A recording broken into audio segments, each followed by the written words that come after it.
अस्सलाम वालेकुम जी, welcome to another video of flavours with Faizan. आज आपको मैं एक बहुत ही ज़बरदस्त और लाहौर की पुरस्कून जगह पे लेके जाने वाला हूँ। मुझे पर्सनली वो जगह बहुत पसंद है।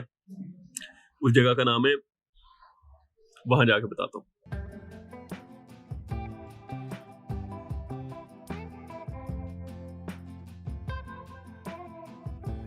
आज मैं आपको एक ऐसी जगह पे लेके जा रहा हूँ जिसका ताल्लुक बरसगीर की तारीख के साथ है।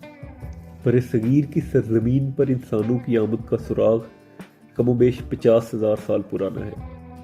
वादी सिंध की तहजीब दुनिया की सबसे कदीम तहजीबों में से एक है, जिसका शुमार कदीम मिस्र की तहजीब के साथ किया जाता है। वादी सिंध की तहजीब 2500 कबल मसीह से बरसगीर के उसी खित्ता में फलती फूलती आई है जहाँ पे आज पाकिस्तान और शुमाल मगरबी हिंदुस्तान आबाद है।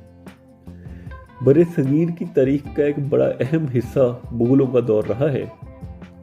1526 में जब ज़हीरुद्दीन बाबर ने बरसगीर की सरजमीन पर मुगलों का झंडा लहराया तो उनके बेटे कामरान मिर्ज़ा ने उनकी वफ़ात के बाद एक इमारत तामीर करवाई जिसको लोग कामरान की बारादरी के नाम से याद रखते हैं।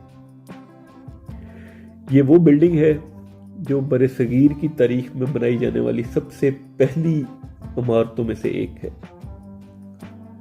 लाहौर की रशज़दा सड़कों से निकलकर दरिया रावी के बचे कुचे पानी के ऊपर से गुजरते हुए मुझे ये ख्याल आया कि क्या ये वही दरिया है जिसकी मौजों से कभी शहर सहम जाया करते थे।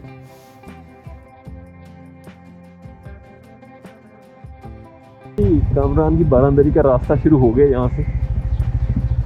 यहाँ से हमने लेफ्ट होना है और इसके साथ साथ ही चलते जाना है। रावी के किनारे पहुंच चुके हैं।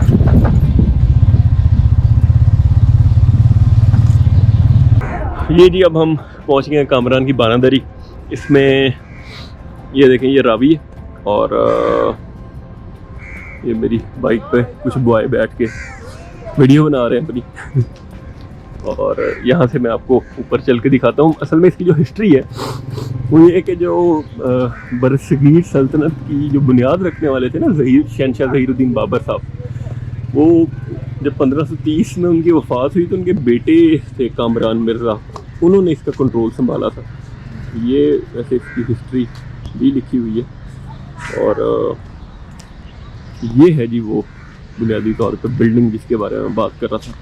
तो वो जब उनके बेटे ने ये संभाला इसका चार्ज लाहौर का, तो उन्हें फिर पहले गवर्नर बना दिया गया लाहौर का। तो उन्होंने फिर रावी के पास एक बाग बनवाया था और बाग के दरमियान में उन्होंने इसकी ये बिल्डिंग बनाई थी। यहाँ पे वो अपने दोस्तों के साथ और अपने रिश्तेदारों वगैरह के साथ बैठते थे, वक्त गुजारते थे शाम में। और 1550 की दहाई के करीब ये बिल्डिंग बनी थी। आज भी ये अपनी जगह पे वैसे ही कायम है। रावी पहले इस बारादरी से कई सौ मील दूर बहा करता था। ए हमीद साहब अपनी किताब लाहौर की यादों में लिखते हैं कि किला लाहौर की हालत उस ज़माने में कुछ अच्छी न थी, इसलिए कामरान ने दरिया के पार अपने लिए एक वसीओरीज़ बाग पे मुश्तमिल एक महल तैयार करवाया जिसे लोग आज कामरान की बारादरी के नाम से याद रखते हैं।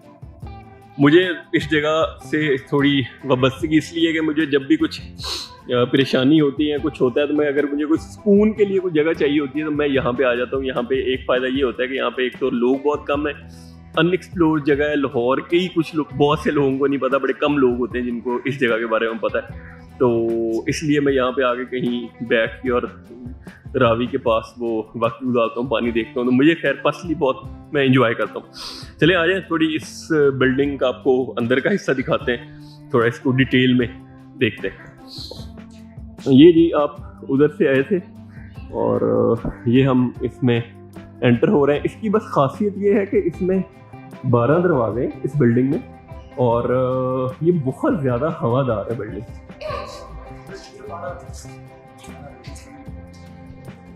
ये हम एंटर हुए इस पे, तो ये देखें, ये हर तरफ से ओपन है और इसमें चारों तरफ घास है। और ये देखें, ये बहुत ज़्यादा पुरसकून है। ऊपर से भी हम जाएंगे, भी ऊपर से भी आपको दिखाऊंगा। ऊपर में से भी ऐसे ही है कि आप स्टेज करके ऊपर जाते हैं, ऊपर प्रॉपर रोशनदान है और आप वहाँ पे हवा लेते हैं, इंजॉय करते हैं। अब जैसे ही आप ऊपर आते हैं तो ऊपर से आपको जाहिर है एक थोड़ा बड़ा और वाइड व्यू मिलता है इसका।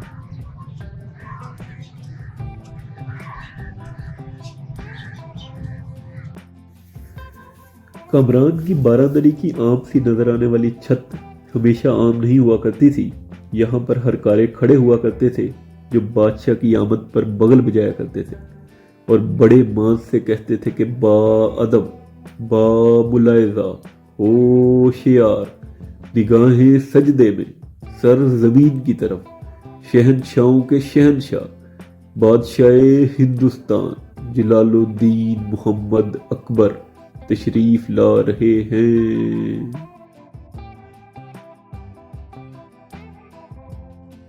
ये खस्ताहाल इमारत की वो जगह है जहाँ हिंदुस्तान के बेहतरीन गवैये थोड़े से इनाम के लिए सुरों की सरगम गाया करते थे और उन सुरों पर कनीज़ें और नाचने वालियां अपना रक्स पेश करती थी।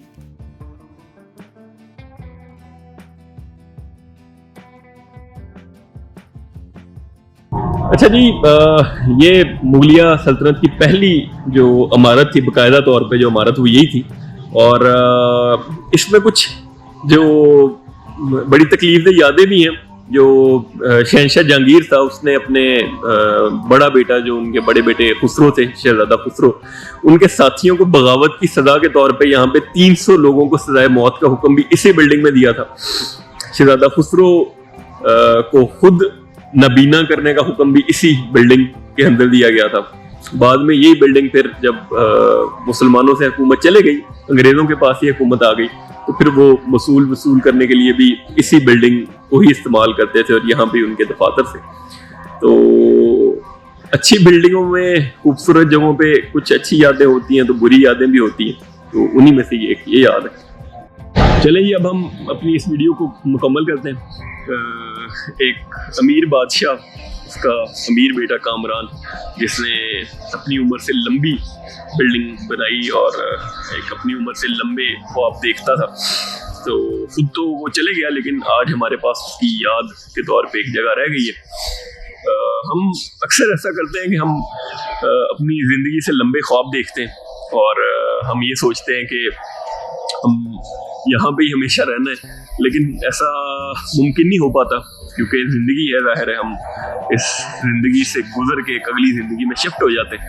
तो हमारे लिए जो स्पेशली मुझे जो यहाँ पे इस तरह की बिल्डिंग्स में फील होता है वो ये होता है कि हमने एक दिन इस दुनिया से रुखसत हो जाना है। तो हमें अपनी ज़िंदगी में ख्वाब तो ज़रूर देखने चाहिए, लेकिन कोशिश करना चाहिए कि उतने ख्वाब देखें या उस तरह से ख्वाब देखें जो कि हम अपनी ज़िंदगी में ही पूरे करें, और जो अपनी ज़िंदगी से लंबे ख्वाब हैं उनकी बजाय हम कोशिश करें कि उसमें कुछ वो काम कर सकें जो कि हमें आने वाली ज़िंदगी में हमारे लिए फ़ायदेमंद हो। तो इस सबक के साथ इस वीडियो को ख़त्म करते हैं। अनकरीब इंशाल्लाह नई एक वीडियो में आपसे दोबारा मुलाकात होगी, एक नई जगह पे और कुछ नए लोगों में। तो तब तक के लिए रखिए अपना बहुत ज़्यादा ख्याल। अगर हमारा आपको काम अच्छा लगे तो इसको शेयर कर दीजिएगा। आप सबकी दुआओं का बहुत शुक्रिया। अल्लाह पाक हम सबको आसानियाँ पैदा करने और आसानियाँ तकसीम करने वाला बनाए। बहुत शुक्रिया। अल्लाह हाफ़िज़।